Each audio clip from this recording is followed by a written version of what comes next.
a la calle a hacer sus gestiones, sus compras, sus transacciones y se da cuenta que alimentos y bebidas es algo que constantemente se está modificando, que son precios que por lo general van subiendo, rara vez se mantienen o bajan. Trataremos de entender cómo es que la inflación baja, pero los precios de las cosas que más necesita la gente suben, entre otras cosas. ¿Con quién?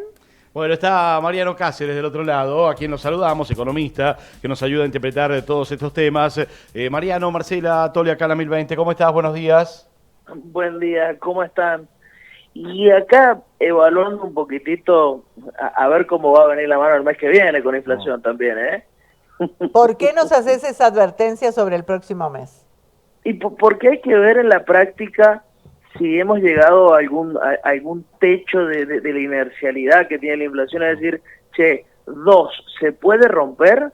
¿Cuándo se puede romper? ¿Qué se necesita para romper ese dos? Porque si bien por un lado parece y es positivo que en esta primera etapa de liberación parcial del cepo no hayamos tenido una viralización en precio o pass-through importante, porque el tipo de cambio quedó de la mitad de la banda para abajo e incluso hay días que está en niveles inferiores a la previa en el dólar oficial.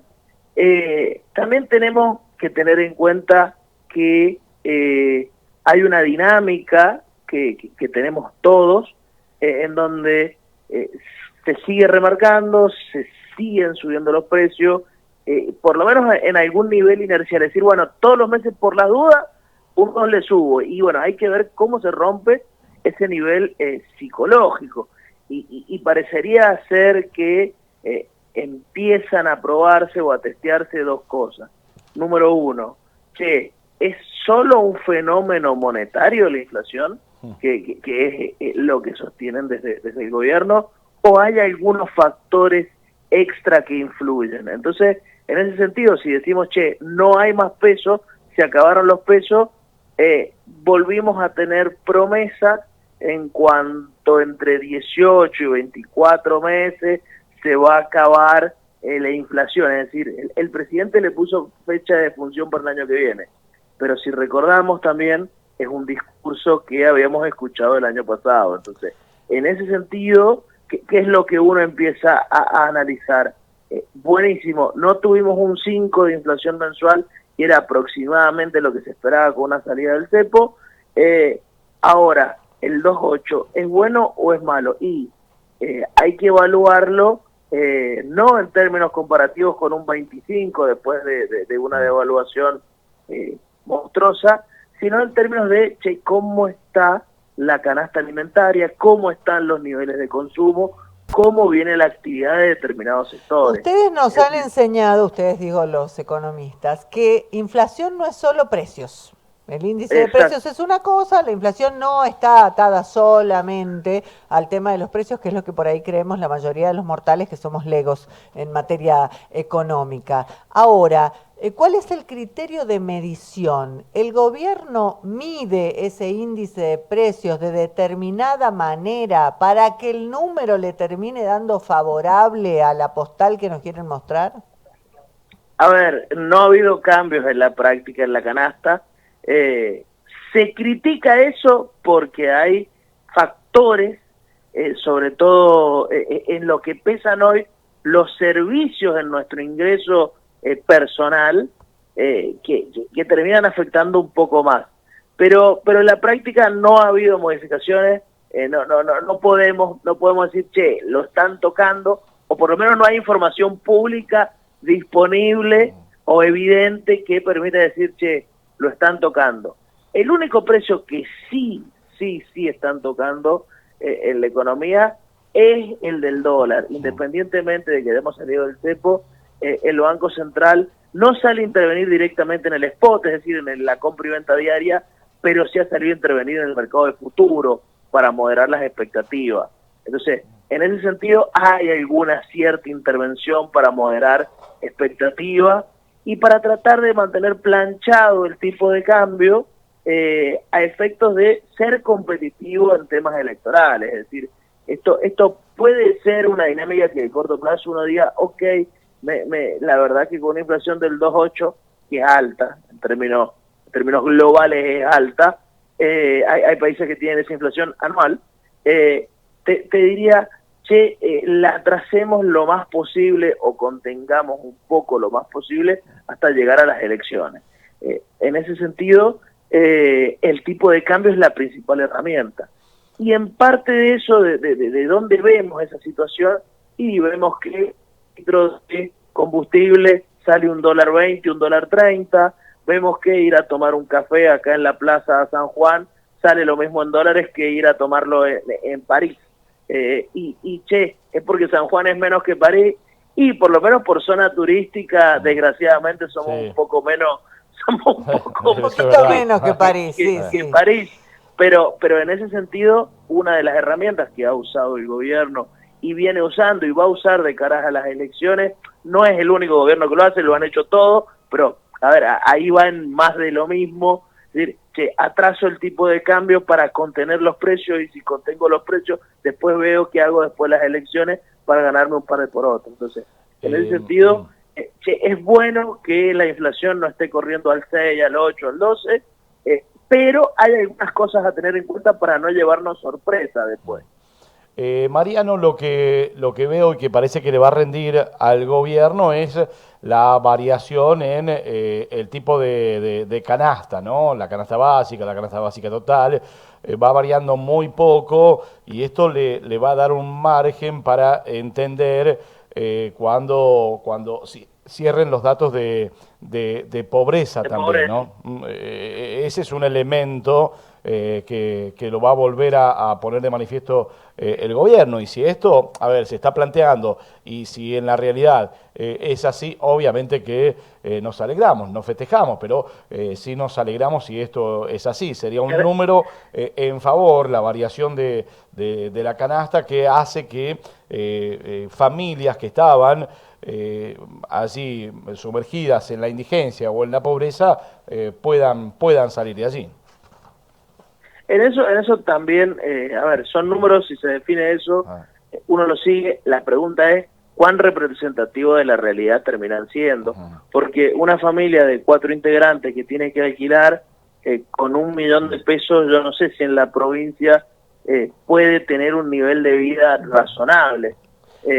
Bueno, el otro día lo planteábamos. Transporte, claro. Obra social, o bueno, capaz que la obra social la tienen porque es de relación de dependencia, la persona que está en relación de dependencia, pero la pregunta va ahí, y va en el impacto de los servicios.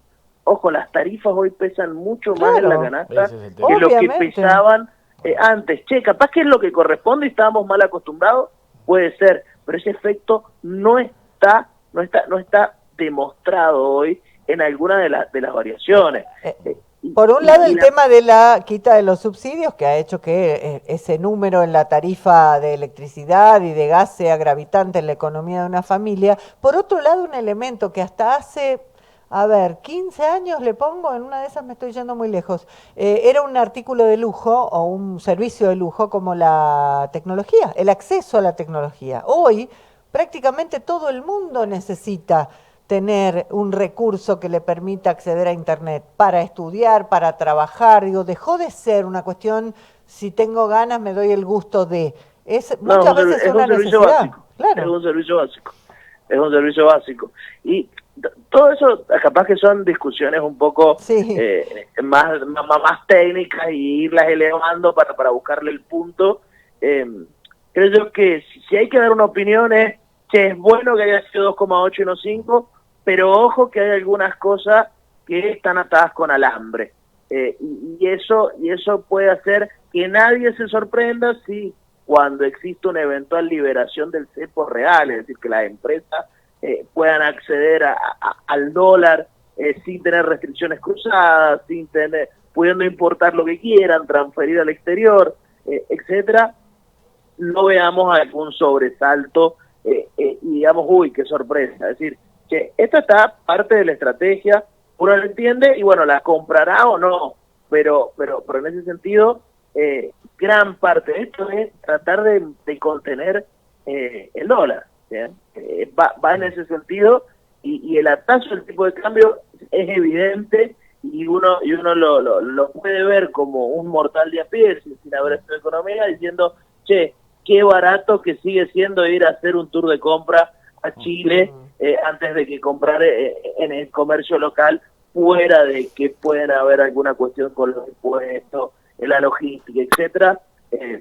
Si vale la mitad o un tercio en un país limítrofe, es porque, bueno, algún problema estamos teniendo. Nos vamos a quedar con lo primero que nos dijiste, entre tantas cosas, y es: veamos qué pasa el mes que viene. Nos quedamos expectantes, esperando las novedades del próximo mes. Gracias por tu tiempo, Mariano, por ayudarnos a entender.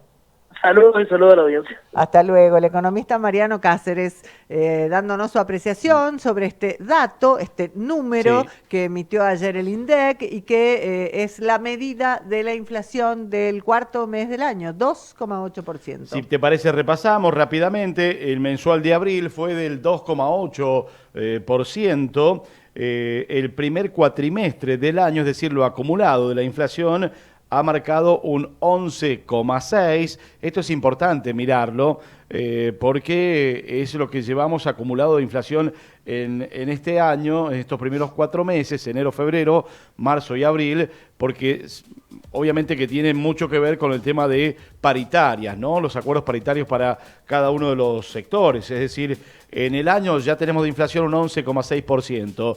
Vos mirás tu acuerdo paritario y decís, che, a mí, mi paritaria, mi arreglo con mi empleador, ¿está bien? ¿Estoy en esos números o no estoy en esos números, no? Como para tenerlo allí de referencia.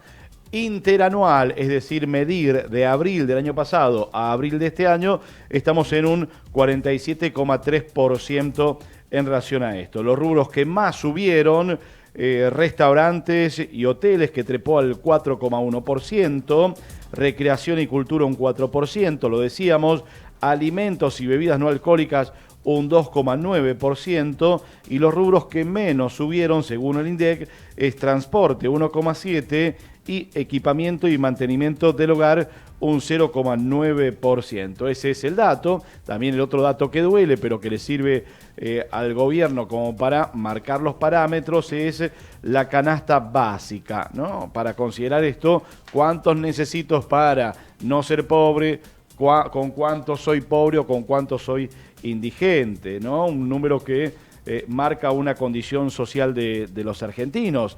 Fíjense ustedes, una familia tipo, para no ser pobre, ha necesitado en el mes de abril 1.110.000 pesos.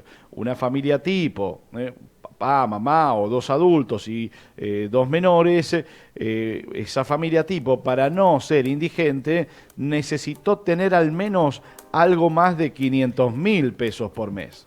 Ese es el detalle. Y luego, si comparamos, la variación mensual subió un 1,3% en abril de las canastas y en la total un 0,9%, ¿no? Cuatrimestralmente acumulan incrementos del 11,8% y del 8,4%, y la interanual del 34,6% y del 34%, hablando de las canastas básicas que marcan línea de pobreza y línea de indigencia. Como ha variado muy poco, va a ser una herramienta que va a tener el gobierno para decir, miren, hay gente que salió de la pobreza porque sus ingresos en algunos casos están por arriba de esos montos que estamos marcando allí, y lo que estamos haciendo, estamos sacando a gente de la pobreza en la herramienta en cuanto a estos números que va a dar a conocer el gobierno nacional. La gente, ¿qué dice la gente en nuestra mañana? Buena gente, en el 264-565-4777. Hola, buena gente, buenos días. Con mi hermano tenemos un mini market. Sí. Trabajamos casi nada más que primeras marcas. Nuestros clientes eligen entre segundas y terceras. Y, por ejemplo, una leche en polvo de primera marca cuesta 9.000 pesos. Y una de marca intermedia, que es la que se más vende, la que más, se vende, la que más se vende, 6.000. Y bueno, mirá, estás ahí, o sea... Es importante 3.000 pesos, ¿no? Es un montón, compras otro artículo. Claro, con compras 3.000 un paquete de pesos. azúcar con eso. No más o sea, que un paquete de azúcar. Con 9.000 te venís con esas dos cosas. Pero bueno, esa es la realidad. Digo, la gente que está del otro lado nos va tirando el dato del pulso en la calle, el día a día, la realidad, lo que percibimos en concreto, porque